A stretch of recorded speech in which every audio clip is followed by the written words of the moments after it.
Oh, hey, what's up? Good morning. Happy Saturday. I'm in my office, snuggled in an electric blanket because it's freezing. Right, Vicky? It's National Ice Cream for Breakfast Day today, which is insane when it's 55 degrees below zero in Maine. And I was going to make instant ice cream this morning as quickly as I could. I can't get my front door open. We're frozen. We're literally frozen. The screen door is frozen. The front door is openable, but it's scraping really loud, so we got to leave it closed. Like, we can't open and close the doors. It's not good. So, no instant ice cream for breakfast. Maybe we'll make ice cream anyway.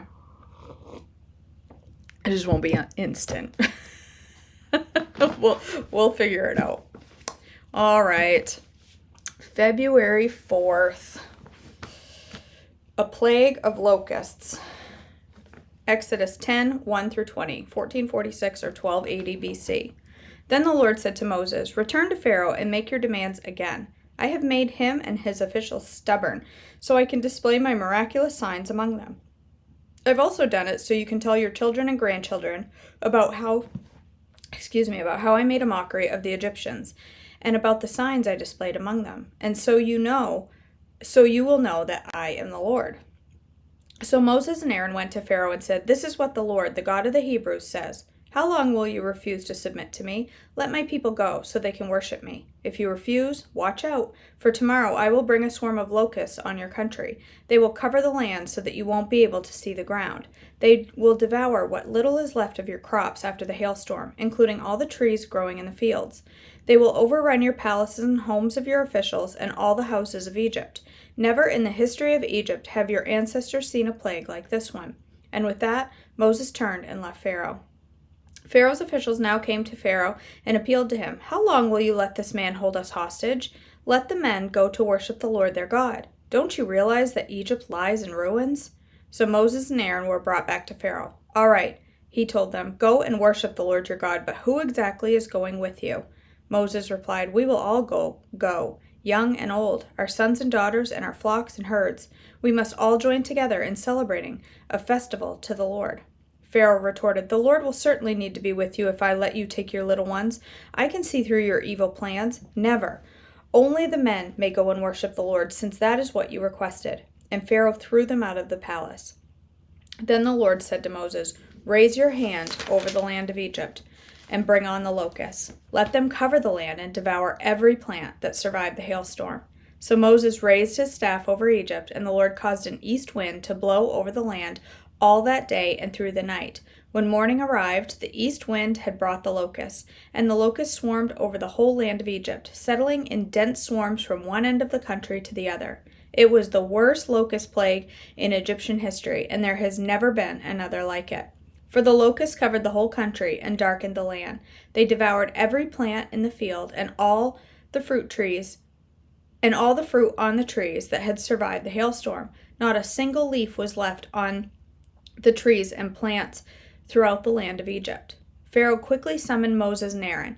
"I have sinned against the Lord your God and against you," he confessed. "Forgive my sins just this once, and plead with the Lord your God to take away this death from me." So Moses left Pharaoh's court and pleaded with the Lord. The Lord responded by shifting the wind, and the strong west wind blew the locusts into the Red Sea. Not a single locust remained in all the land of Egypt. But the Lord hardened Pharaoh's heart again, so he refused to let the people go. A plague of darkness, Exodus 10:21 through 29. Then the Lord said to Moses, "Lift your hand towards the heaven, and the land of Egypt will be covered with a darkness so thick you can feel it."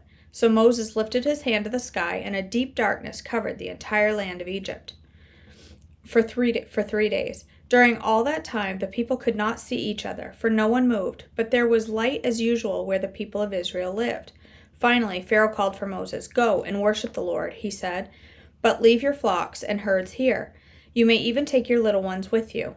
"No," Moses said, "you must provide us with animals for sacrifices and burnt offerings to the Lord our God. All our livestock must go with us too. Not a hoof can be left behind.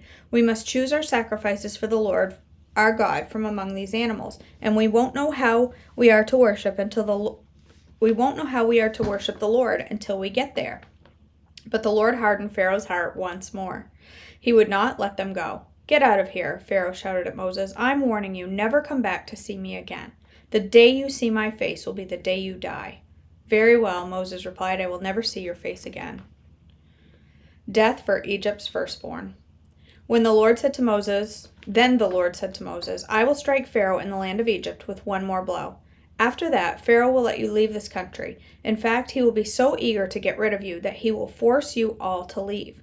Tell all of the Israelite men and women to ask their Egyptian neighbors for articles of silver and gold."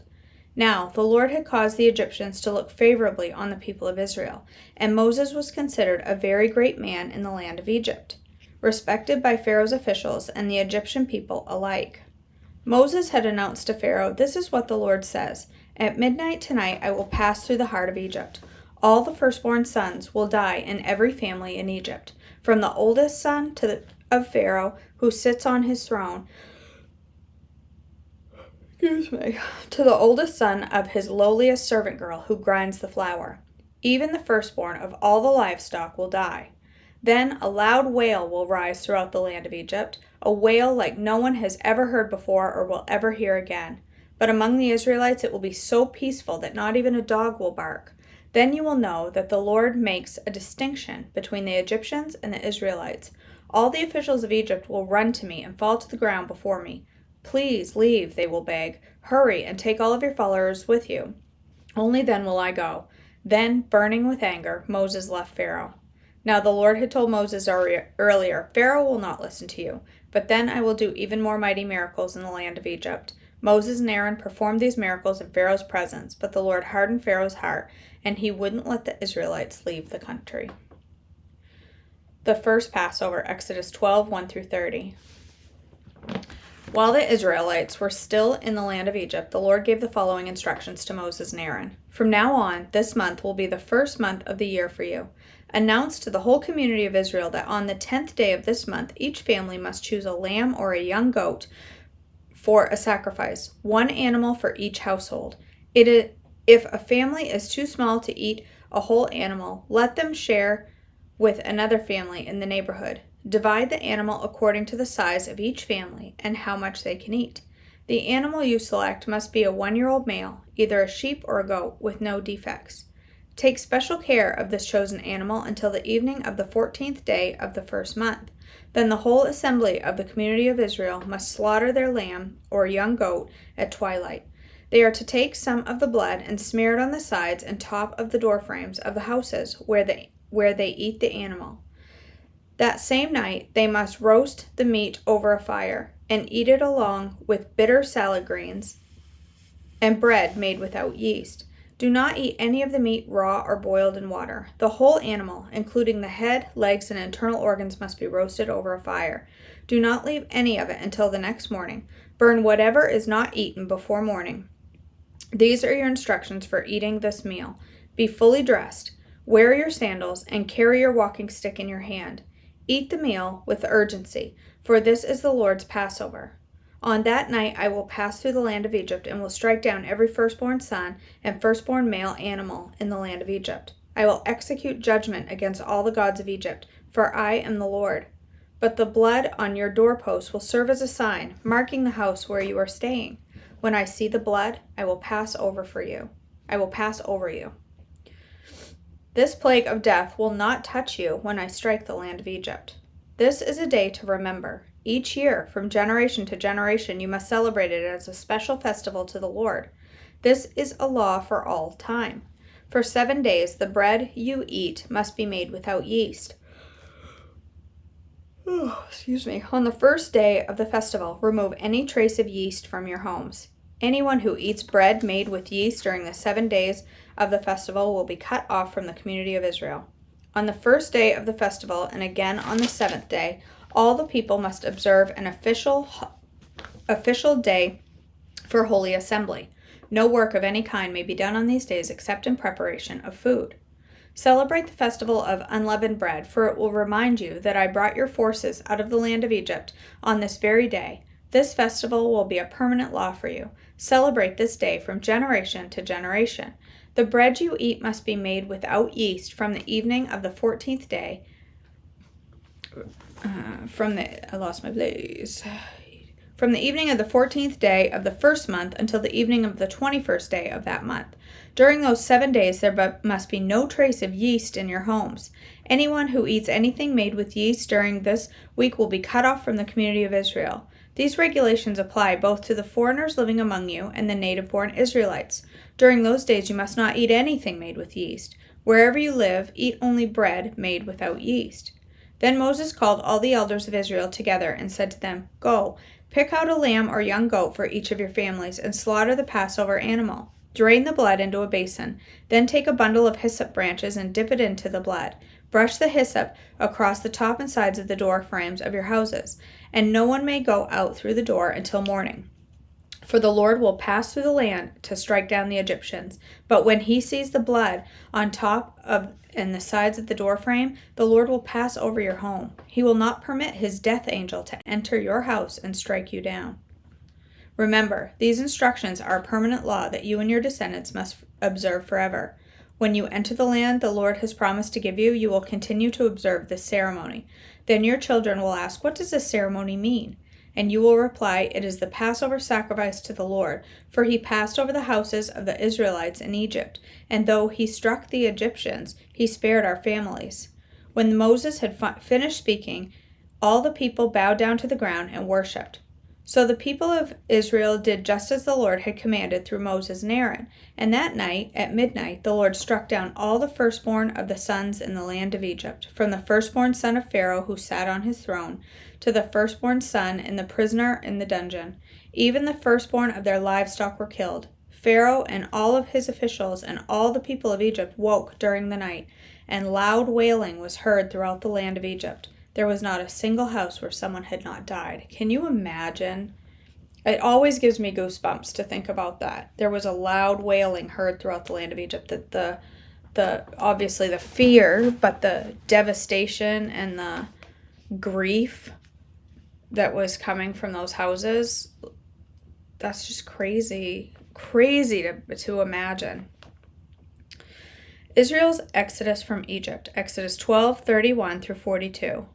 Pharaoh sent Moses and Aaron during the night. Get out, he ordered. Leave my people, and take the rest of the Israelites with you. Go and worship the Lord as you have requested. Take your flocks and herds as you said, and be gone. Go, but bless me as you leave. All the Egyptians urged the people of Israel to get out of the land as quickly as possible, for they thought, We will all die.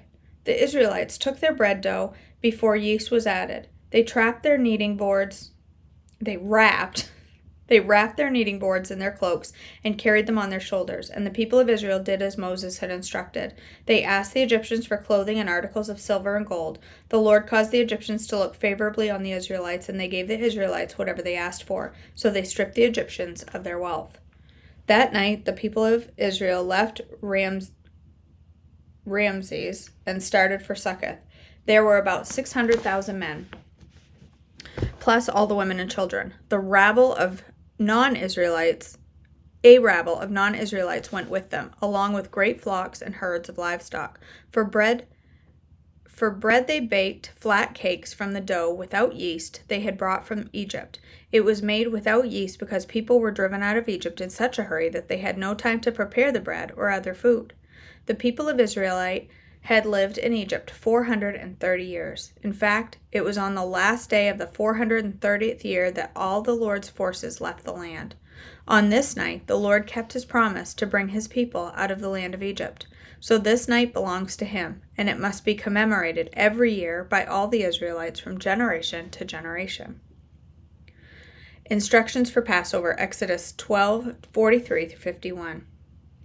Then the Lord said to Moses and Aaron, These are the instructions for the festival of the Passover. No outsiders are allowed to eat the Passover meal, but any slave who has been purchased may eat it if he has been circumcised. Temporary residents and hired servants may not eat it. Each Passover lamb must be eaten in one house. Do not carry any of its meat outside, and do not break any of its bones.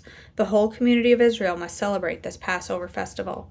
If there are foreigners living among you who want to celebrate the Lord's Passover, let all of their males be circumcised. Only then may they celebrate the Passover with you, like any native-born Israelite. But no uncircumcised male may eat the Passover meal. This instruction applies to everyone, whether a native-born Israelite or a foreigner living among you. So all the people of Israel followed all the Lord's commands to Moses and Aaron. On that very day, the Lord brought the people of Israel out of the land of Egypt like an army. I'm sure there's more to it, but I always wondered why circumcised? Why does that make a difference in eating the Passover meal for these people that were not Israelites? They were outsiders. And I think it's, now that I've read, I think it's a matter of commitment. If you're not willing to get circumcised, then are you really committed to God and celebrating the Passover for the reason it's intended to be celebrated, or are you just getting lunch? If you're just hungry and want some lunch, you ain't gonna go get no circumcision. You gotta be serious about things to be like, time for the snip snip. Not in a hospital, not with any numbing cream, just a little snippy snip. You gotta be in business. Your heart be in the right place if you're willing to do that. All right. February 4th. Oh, we are doing, let me get the caption up here. Day 35. This is from Christine Kane from Unshakable. February 4th. Your pilgrimage on earth. Consequently, you are no longer foreigners and strangers, but fellow citizens with God's people and also members of his household. Ephesians 2:19. Do you realize that if you are a follower of Jesus, this world is not your home? If you are already a citizen of heaven, no, not if, you are already a citizen of heaven, but living temporarily on this earth as you journey towards eternity with him. The purpose of our time on earth is to learn to walk with him, abide in him, and live through him, and then share that light with others. Growing up in a strict and very orthodox home, I remember being told each Sunday, Christine, you better behave in church because God is watching you. I soon learned that fun did not happen at church, and I compartmentalized my life. That meant I was Christian Christine for a few hours every Sunday, and during the rest of the week I lived the way I wanted. Only when I surrendered my heart to Jesus did I realize that he is with me in every situation, every day, and not just a few hours on Sunday. This new perspective changed the way I live. It reminded me that every day I am on a pilgrimage with the very person whose image I want to reflect. The point of your daily pilgrimage is to become more like your Savior, Jesus, not just for a few hours a week, but in your deepest self. It's to realize he's preparing you for what he's prepared for you, which is your purpose here on earth and your place in eternity. John 14:3. Lord, thank you for walking with me in this pilgrimage each and every day toward my purpose here and then with you in eternity. I like that. I mean, I think church is important. Don't get me wrong. I think church is very, very important to a believer. But to be perfectly honest, I haven't been to church since COVID. Part of that is because I'm somewhat without a church right now, because during COVID, when things shut down, when things opened back up and it didn't return to normal, when things opened back up and church started returning to more semi-normal, and we didn't go for a while,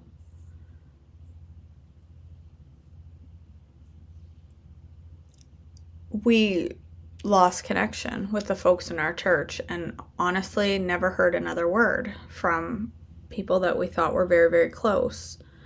I'd reach out and I'd not hear back, and I never heard a word from the folks that I had grown to love and been a family with and never was talked to again. And that was painful for me to find out that I really wasn't as much of a family as I thought. And while I am not at church for other men or to please men. I also believe the importance of connection and family at church, that bond with other believers. And I felt as though I didn't have that. And so while we don't go to church right now, we watch church, we watch different churches. This gathering together and praying, and even though it's on screen and it's not verbal, this is very much church for me. And this, I am closer to my God now than I have ever been. And that is because of a daily walk with him that was not limited to Sunday morning. That has been a big change for me in my walk, my Christian walk. I may not be in the pew right now. I will be eventually when I find the church. I'm not one to go try this church, try that church, try this church. I'm not really somebody to jump around. So I'm just waiting for now for the right church. But in the meantime, my Christian walk has grown leaps and bounds. And I truly, it's getting in the Word every day for sure, but it also is gathering with you guys every morning. And I didn't mean to do that. Gathering with you guys every morning, and the connection I've made with other Christian ladies that I'm able to talk to every single day. I'm not forsaking the gathering. It may not be in a church, right, Mallory? It may not be in a church building where there's not always, it may not be in a building, but I have church every day with fellow believers that I talk with every day. I cry with, I pray with, I worship with. Yeah. All right, my friends, thanks for joining me. Let's go ahead and end in a word of prayer. Father in heaven, thank you so much for Saturdays. Thank you for keeping us warm today on this 55 below zero day. I pray that for those that are out in the cold on the streets or in homes without enough fuel, whatever the situation, I know there are going to be lots of struggles this weekend with this cold weather, and I just pray that you will provide us safety and warmth, provide warmth to those who are in a situation without any. Be their warmth, Father. I pray that you will be with us today as we go about whatever it is we're doing. Lots of us have work or family activities, or whether it's just rest. I pray that you will wrap your arms around us and keep our eyes focused on you in everything that we say and do. In your precious name I pray, amen. All right, my friends. Thank you so much for joining me this morning. I hope you have a wonderful, blessed Saturday. Stay on plan. I do plan on going live a little later. I have some things going on this morning to do, but I do plan on going live later. I don't know for what. Like I said, it was going to be ice cream, but I can't open my door to freeze the ice cream. It's too cold. I might freeze. You don't want to see that. So I'll figure it out and I'll go live. I do have a menu to follow that I'm following this week, so maybe I'll make something to prep for that this morning. We'll see. All right, I love you all. I'll see you for breakfast later this morning. I think I have figured out what's going on with texting and why you haven't been receiving texts for breakfast, so I think I know the issue. So hopefully you will get a text for breakfast if you are signed up. If you're not and you'd like to be signed up, go to joyfullifewithkj.com, and at the very top of the screen you can see a place to sign up for texts. All right, guys, I love you so much. See you soon.